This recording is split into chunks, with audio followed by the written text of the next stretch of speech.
I'm back on my own, gotta put it in drive. Sat through the pain while I said I was blind. Too much emotion and pressure makes stress. I put that on myself but can't put it aside. This one is going to be a little bit different from my normal reactions. As always, this is going to be a real first-time reaction to Sleep Token's song Levitate, which is now the third one off the Sundowning album. However, though it's about to be the first time I've ever heard the song, I did, for once, look at the lyrics first. And in doing so, I actually sat and broke it all down, so you're not going to want to miss where this is going. Now, on a side note, aside from all that, if you do want to see more videos like this where I actually sit and dive deep into the lyrics and dissect them, then you can go right now, join my Patreon. There's going to be exclusive videos on there every week, multiple videos a week, where I will not only just be doing deep dives on songs, but I will also be reacting to songs exclusively just on Patreon. And aside from all that, you can also now go to ko-fi.com/btreacts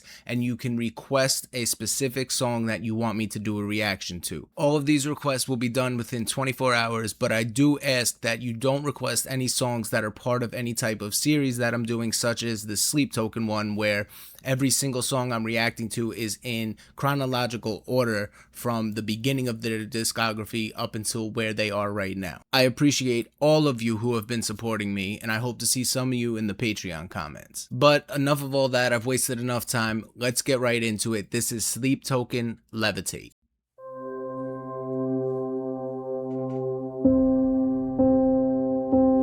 I can lift you up.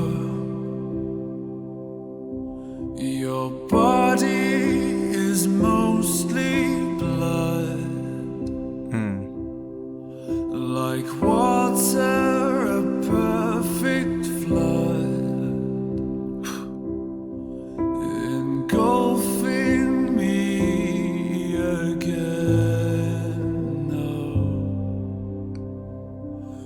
I can tell you won't remember my cracking bones, the trauma we can't regrow, just as you leave again.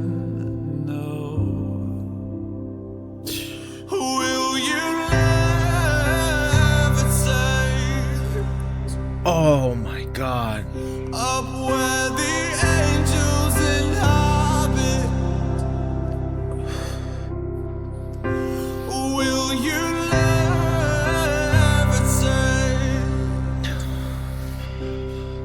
where I won't reach you? Oh my God, the vibe.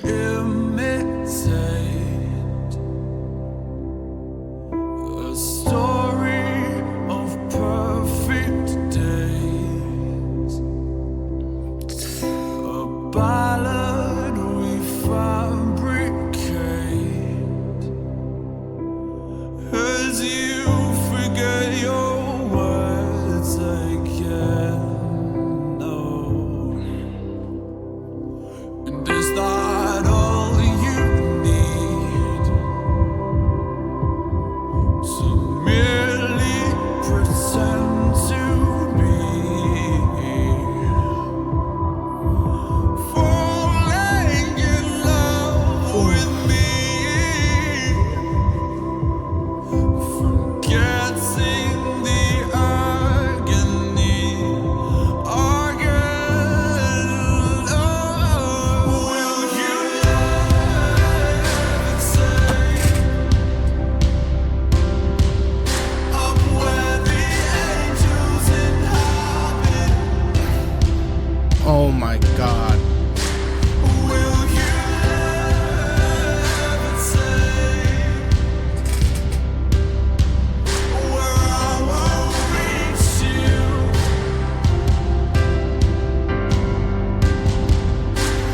Will you levitate This is worship music.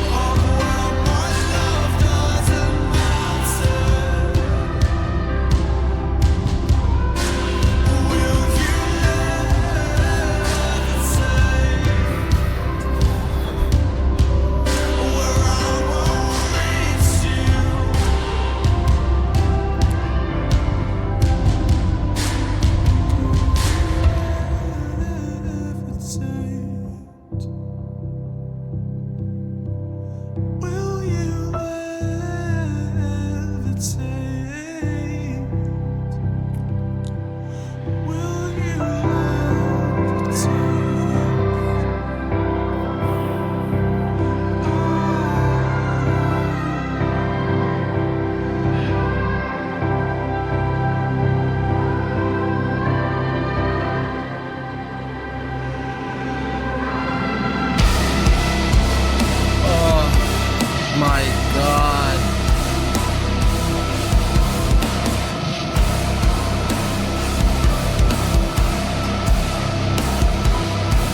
Wow.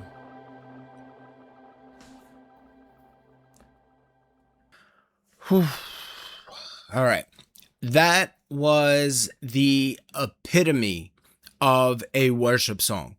The musicality, the entire vibe of that track was a 100% worship song. Um I grew up in Christian churches, and my father was part of the music ministry. To this day, some of my close friends that I grew up with are part of music ministries. I've had certain points in my life where all I listened to was worship music, things like that. And this is exactly one of those songs where you just get lost. There's really no way to actually explain it, but it's just this feeling where, ironically, you almost feel like you're levitating. You just, something comes over you completely. I tried to show in the camera the literal goosebumps. My hair was standing up. But you get completely engulfed in the song, and the entire vibe of this simplistic little piano and different almost atmospheric sounds going on, while this voice is just angelically singing these repeating words, and just this tone that captivates you. There's really no easy way for me to explain it, but this was 100% a worship style song. Now, the part that I'm about to get into, where I actually looked at these lyrics, and at first I'm like, okay, this is very worship like. I can see where he's, referencing things that go along with worshiping somebody or something. But then the more I was reading and I started to think a little bit, and instead of actually looking too deep below the surface, I kind of came up a little bit and kind of started to take things a little more for, what they were on the surface, and that completely screwed me up and changed my perspective on a lot of things. And I'm now curious what my perspective will be after this, going back and listening to the songs I've already done and seeing how I can connect those to what I just connected on this. So where I started off is right from the first line, I can lift you up. Now, if we're going to look at this in a worship, because you got to realize I broke it down starting off into two different perspectives, rather than just the one main perspective that I ended up, really leaning toward. So when he says, I can lift you up, when we refer to worshiping, regardless of what or who the subject of that worship may be, we often refer to lifting them up, meaning, we are raising them because they are the most high, they're above us. So that's kind of what I picked up just off of that first line. Now, before I get into this, I know you guys listen to the song. A lot of you may even, see this interpretation the same way and everything like that. But I do just want to put a trigger warning out for anybody who's experienced abusive relationships and things like that. I do just want to say that, this could be a touchy topic to be speaking about or listening to. So I do just want to put a little trigger warning out there. So from the other perspective, the song is all about obviously the toxicity of relationship, but it's about abuse. So by him saying, I can lift you up, it's basically him saying, I can take your life. Like, I can end you if I want to. Now, the next line was, your body is mostly blood, like water, a perfect flood, engulfing me again. Now, again, if we want to relate this to the idea of worship, then we can kind of take this line and refer it to the concept of washing ourselves in the blood of the one that we worship. You know, in a lot of Christianity and things like that, they refer to washing themselves in the blood of Jesus Christ, making themselves whole again, you know, making themselves, you know, cleansed and things like that. So in that sense, that's kind of how I can interpret that to the worship angle. However, if we're going to relate this to the abuse aspect of it all, you know, it's pretty straightforward. He's basically saying that he beats on her until she's covered in blood, and by doing so, he ends up covered in her blood as well. Now, in the next line, he goes into saying, and I can tell you won't remember my cracking bones, the trauma we can't regrow, just as you leave again. Now, in the sense of a relationship or a toxic relationship, this is kind of touching on the idea of, though there's so much trauma and so many issues within the relationship, they tend to still come back to each other and get back together regardless of the history. Now, in the idea of it being an abusive toxic relationship, you know, when he's saying that she won't remember, it can either be referencing the fact that she is no longer there, as in she's moved on to another place, as in she's dead, or it can just mean that she was beaten so badly that she can't even remember what actually occurred, you know, as far as the details of everything and stuff like that. Then he also references about his broken bones, you know, she won't remember, you know, his broken bones. You know, he could be breaking his own hand and stuff like that from punching walls in fits of rage, or from even punching her or hitting her. He can be breaking his own bones by doing so, or even her trying to fight back, she may be breaking his rib or something like that, where, you know, she's not the only one getting hurt in this situation, but it's showing two different perspectives of you know, how these two people end up hurt in this same situation. She's taking the abuse, he's getting hurt from abusing. And then he says, just as you leave again. So this is that reoccurring theme once again. He uses the word again. So it's showing that even through all this, you know, she's going to end up coming back. This isn't the first time. This keeps happening. You know, she's been through this before. He's done this to her before, and she still just comes back, leaves, comes back. Now he goes on to say, will you levitate up where the angels inhabit? Will you levitate where I won't reach you? Now, in the worship, you know, idea of it all, you know, it's like he's saying he sees her as a goddess, you know, he sees her as a god. So when she's not with him, he's kind of just asking and referencing that by saying, you know, when you're not with me, do you recede back to heaven? Because that must be where you're from, because you're a goddess. Or from the abuse perspective now, touching back on the original line and the line I mentioned previously about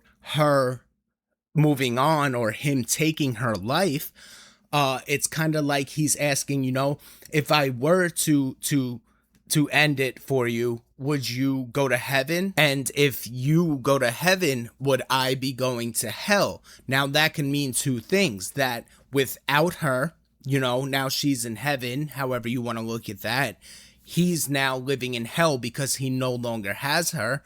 Or would he be going to hell because he murdered her? Okay, so now he says, and we imitate a story of perfect days, a ballad we fabricate, as you forget your words again, no. And is that all you need, to merely pretend to be falling in love with me, forgetting the agony again? No. Which basically is just continuing the part of which I mentioned previously about continuing the same cycles. You know, they'll just get back together, pretend everything's okay, you know, pretend that none of this actually happened or happens, and, you know, they'll just keep going through the motions, pretending everything's fine. Now, the line about pretending to be in love with him, that part hit pretty hard to me, because in the sense of a relationship like this, an abusive relationship, or this entire situation, the way I'm interpreting it, it's basically hinting at the idea and the very common situation where when they do get back together, or because the reason they're getting back together is basically out of fear.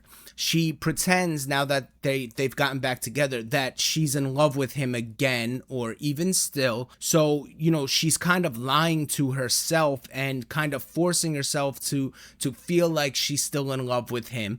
And, she's really just pretending to be, because she's more so scared to not be with him, for reasons she's not sure of, as far as what may happen if she does try to leave him, or if she doesn't love him anymore. And I think that's super, super deep, because that is a very common theme in relationships just like this. And it breaks my heart. Absolutely breaks my heart. If you're not one of the people who have experienced this, then I'm sure you likely, unfortunately, know somebody who has. And if you don't even, I'm sure you can go out your front door right now, or, go walk into town, and you can probably be within an arm's reach of somebody who this has happened to, or has experienced these types of things. And I think it's a topic that is so hard to discuss, and it's so pushed down, and people don't want to talk about it. And it's a feeling of fear and almost embarrassment to talk about, from the person who is, abused and stuff like that, let alone the abuser. The abuser's never going to take accountability for it. But as far as the abused, I mean, it's how can you expect them to be comfortable with talking about this, especially out of fear? And like I said, even embarrassment, maybe, I feel a lot of times people will blame themselves in these types of situations, when honestly, that's not the case ever. So if you are one of those people, and God forbid, I really hope you aren't, please understand that it is not your fault. I don't care what anybody says, there is no rationalizing behaviors like that. So please understand that you are totally worth it, and worth way more than a situation like that, and none of it is your fault at the end of the day. So wow, I don't know, this is just absolutely crazy to me, and has completely flipped my perspectives. I've understood the idea of toxicity and things like that, and certain other things I've picked up on throughout, but to hear this and read this and to see it the way I just did really just kind of screwed me up and blew my mind a bit. And now I'm so curious to go back and kind of nitpick the songs I've listened to previously leading up to this, to see, like, now that I have this in my head, like, what am I gonna pick up on now when I go back to the other songs? And now my interpretations on those other songs could be completely different. Now, granted, a lot of you might disagree with how I'm interpreting this, but I mean, I don't know, I feel really strong about this, and just like any type of interpretation, this is just my personal interpretation and how I truly feel this song is portraying this type of concept. So I don't know. Let me know, though, what you guys think. Let me know how you feel about this song, because from the music to, his voice to, the lyrics, this song is absolutely insane to me. And it's so funny because it's more of a simplistic type of song. There's not a lot of technical things going on in the music sense or anything like that. But sometimes songs like this, for me personally, are some of the best songs, because it's not always about, you know, the glitz and the glam. It's about the contents within. And this is really good and one of those songs for me. So definitely let me know. I appreciate you guys for sticking around. If you like the video, please give it a thumbs up. If you're new and you haven't subscribed, consider subscribing. I have tons of, you know, Sleep Token reactions already. I'm doing the entire discography, so, you know, you can join now and go back and see everything I've done leading up to this, and now join me for where it's going next. You may like some of the other bands or artists that I react to, and you can even suggest certain things that I may do. You can now make the requests like I mentioned in the beginning of the video by going to ko-fi.com/btreacts. And you can, you know, donate $5, and within 24 hours, I will react to the song you have requested. Other than that, if you want, you can join the Patreon. I will be posting a bunch of content on there exclusively just for Patreon. I will also once in a while be posting some, you know, free membership tier videos as well. So, you know, even if you aren't a paid, you know, member, then you can even still sometimes get some content that you'll only see on Patreon, such as like specifically even my 21 Pilots reactions that get banned. Those are gonna go for free on Patreon, because it's just not fair that YouTube does this. But pretty much that's everything. I appreciate you guys once again, and I will see y'all in the next one. Peace.